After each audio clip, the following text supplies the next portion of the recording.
दिल्ली हारने के बाद आम आदमी पार्टी के नेता बौखला गए हैं। दिल्ली वालों के सामने एक्सपोज होने के बाद अब आम आदमी पार्टी के नेता अपनी नाकामियों को छिपाने के लिए तरह तरह के प्रपंच रच रहे हैं। दर्शकों, आम आदमी पार्टी के लोग बता रहे हैं कि हम देश के सबसे बड़े हितैषी लोग हैं।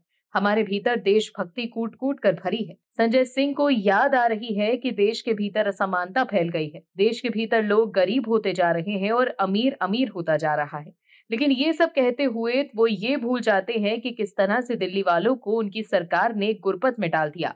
उनके सुप्रीमो खुद तो शीश महल में रहते रहे, लाखों करोड़ों के कालीन पर चलते रहे और पर्दे से धूप को रोकते रहे। समझने की जरूरत यह है कि केजरीवाल कहते थे कि हम दिल्ली को बेहतर बनाएंगे, लेकिन वो ये भूल गए कि देश लगातार तरक्की कर रहा है। जिन्होंने दिल्ली के लोगों को ना झुग्गी में रहने को मजबूर किया, जिन लोगों ने दिल्ली के गरीब को पानी की लाइनों में खड़ा कर दिया, जिन्होंने दिल्ली में रोजगार के लिए नए अवसर प्रदान नहीं किए, वो लोग कह रहे हैं कि दिल्ली के भीतर असमानता की खाई को बड़ा करने वाली आम आदमी पार्टी आज समानता और असमानता पर ज्ञान दे रही है। कैसे संजय सिंह हो गए हैं बेचैन, चलिए बताते हैं आपको इस रिपोर्ट में। दरअसल दिल्ली में करारी हार के बाद भी आम आदमी पार्टी के नेता अपना फेवरेट काम कर रहे हैं, प्रेस कॉन्फ्रेंस करना। वो प्रेस कॉन्फ्रेंस कर करके लोगों पर आरोप लगा रहे हैं। मोदी सरकार के कार्यकाल में देश रॉकेट की रफ्तार से आगे बढ़ रहा है।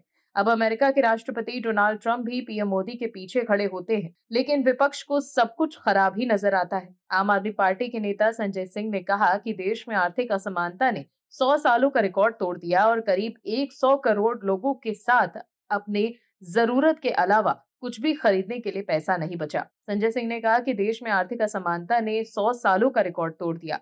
इसका मतलब 100 साल पहले जितनी असमानता थी वो आज है। उन्होंने ये भी कहा कि 100 करोड़ लोगों के पास अपने जरूरत के अलावा कुछ भी खरीदने के लिए पैसा नहीं है। देश की अर्थव्यवस्था इस हालत में है, लेकिन सरकार की तरफ से कोई भी एक शब्द बोलने को तैयार नहीं है। सरकार ने लोगों को उनकी बदहाली में छोड़ दिया है। संजय सिंह ने एक्स पर लिखा है कि देश की अर्थव्यवस्था आईसीयू में पड़ी है। जरा सोचिए, मोदी जी किसके लिए काम कर रहे हैं, देश के लिए या दोस्त के लिए? 5 महीने से देश में आम लोगों का 94 लाख करोड़ शेयर मार्केट में डूब गया।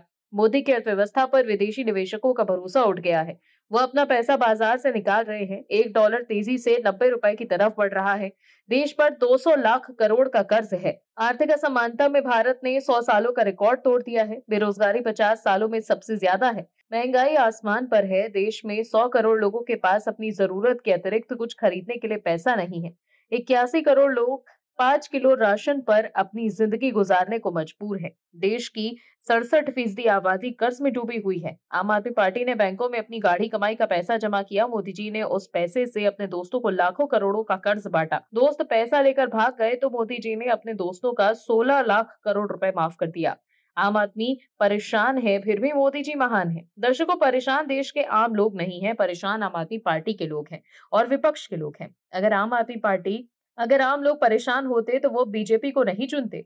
जो लोग जनता के परेशान होने का दावा कर रहे हैं, उन्हें जनता सत्ता से बाहर का रास्ता दिखा चुकी है।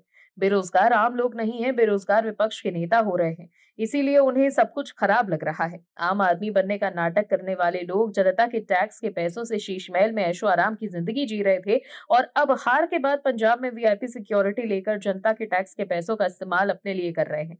ऐसा आरोप बीजेपी लगा रही है। दिल्ली के लोगों ने हाल ही में बीजेपी को प्रचंड बहुमत दी है, लेकिन फिर भी आम आदमी पार्टी के नेता बीजेपी को लेकर बयानबाजी कर रहे हैं।